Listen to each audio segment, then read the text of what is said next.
because while Westminster is busy playing musical chairs, the technocrats at the Prudential Regulation Authority are quietly engineering the long-term stability of the UK financial system. Right.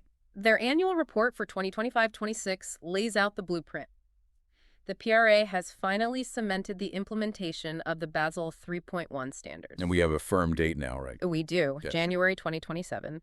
Notably, though, the market risk elements are being delayed to 2028.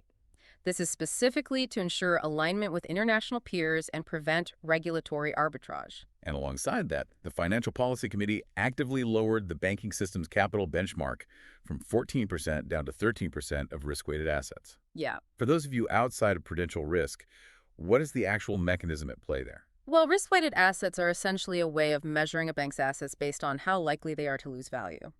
By lowering the required capital benchmark from 14 to 13%, the FPC is sending a massive signal. They are saying the system is resilient. Spot on. They are stating that the systemic resilience built up in the UK banking sector over the last decade is holding strong. Lowering that requirement frees up a significant chunk of capital, which banks can then use to support lending and economic growth without taking on undue systemic risk.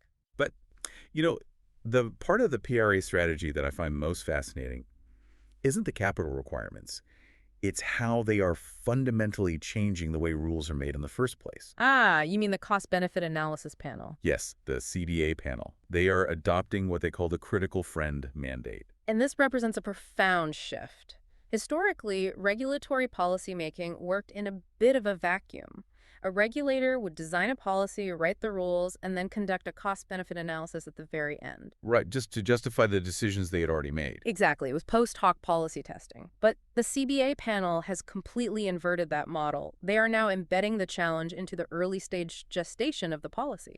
It is basically the difference between doing a safety inspection on a car after it has already rolled off the manufacturing line versus putting the inspector on the assembly line itself, checking the parts before they are bolted together.